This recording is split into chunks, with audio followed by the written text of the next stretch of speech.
Today we're going to be chatting about removing disturbing thoughts. Yeah, it's one of those ones we all have those. I'm thinking about those repeating thoughts, and they tend to fall into two categories. One are those self-critical repeating thoughts, the ones that might be saying things like "you're not good enough," "you just messed up," "you always mess up." Whoa, yikes!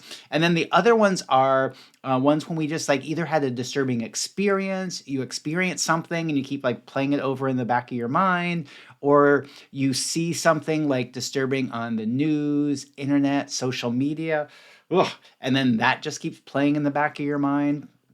Wow. So we're going to first talk about removing those self-critical repeating thoughts. Yeah. And the one thing that I found, and I'm different than so many other people out there, is that most of those self-critical repeating thoughts are not actually your thoughts. You didn't create them.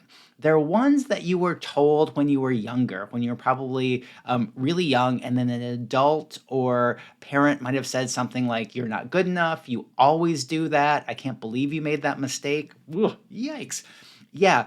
And what happens is if you did not create the thought yourself, you can't change the thought. And that's what we've been told and taught for so many years is that, oh, you just keep repeating a positive affirmation and you can override that thought.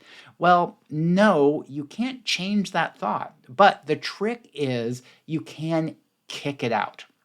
So, for any self repeating critical thought that's running around in your mind, you want to first recognize that it's not your thought. Whoa. And the other thing around this is a lot of times those thoughts feel logical because you're not perfect. None of us are. And what happens is sometimes we'll do something that not what we would like. And then that thought logically comes, oh, you always make that mistake, or you're not good enough. Woo, yeah, it's a big read on not good enough. And it seems logical.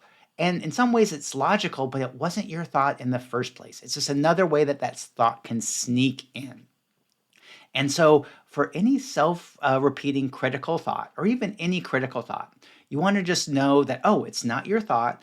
And because you can't change it, because it's not your thought, and we've all tried to change other people's thoughts and beliefs, and it doesn't work. But while you can't change that thought or belief, you can kick it out.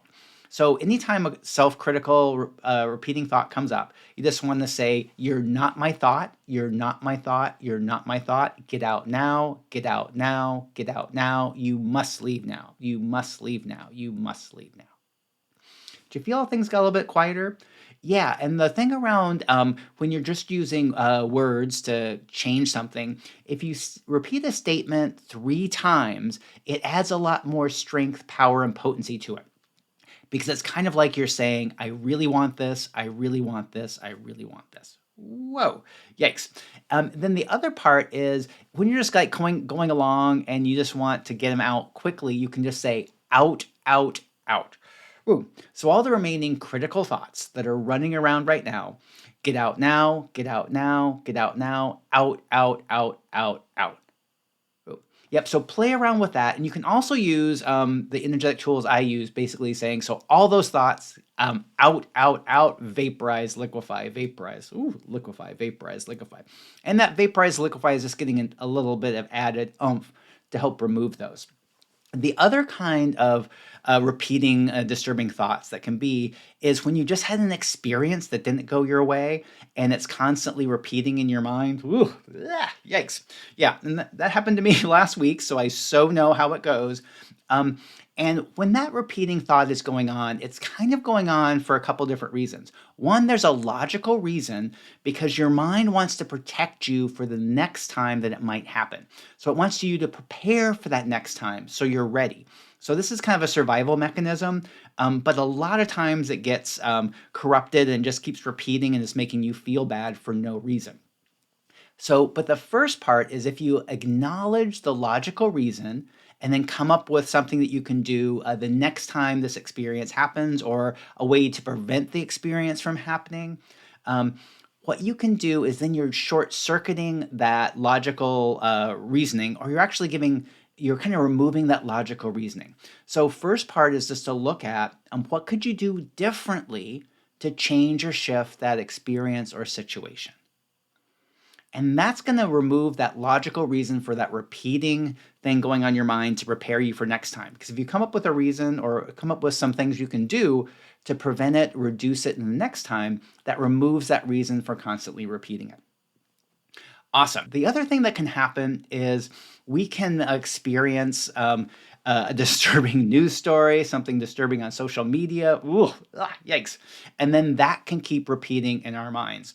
Now, if it is something that you could experience in the future, you might experience, it might be helpful to do the first logical thing is like, oh, what would you do in that situation? If that's helpful, a lot of times if it's like a natural disaster or something like war or famine or something like that, that's not a contribution. But if it is, you can use that logical thing first. The other part that we want to look at is when those thoughts keep repeating, and it's somebody who outside of you who had a disturbing situation, whether they were involved in a natural disaster, a human disaster, or even just some sort of bad accident or something bad happened to them, when that thought repeats in your mind, what you can do is energetically send them love, support, nurturing, healing, just energetically kind of sending them something to help them through that situation. And that does make a difference for them. It might not be a huge difference, but when you're having a really tough time, any amount of energy or support from somebody else is helpful. And because one of the parts we feel powerless around, we hear about somebody's suffering. If you energetically send energy to help support them, that kind of one, it helps them out, and then two, it kind of stops that critical or that repeating, disturbing thought because you are doing something. Woo. Awesome. And so, any remaining repeating thoughts that are not a contribution to you, do you choose to release, let go, and/or allow all those to be removed from your reality now? Yes, I choose that. Whoosh, out, out, out, out, out. Woo! Banish, vanquish, banish, vanquish, banish, vanquish. Let all that go. Let all that go. Let all that go. Ooh. Yeah, and that's actually another tool that I didn't mention yet, is when you have a disturbing thought, the other thing you can do is just say, let this go, let this go, let this go. And it's kind of like gets at a different level because it's kind of like giving yourself permission to release something. So all the disturbing thoughts that you haven't been given permission, either you haven't given yourself permission or permission needed to come from somewhere else, whew, let it go, let it go, let it go, let it go. Oh, so I'm Max Riggs, Energetic Awareness Explorer, and your energetic guide.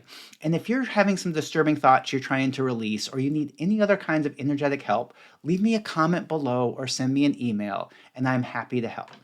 So thanks everyone, and I look forward to seeing you again soon. Bye for now.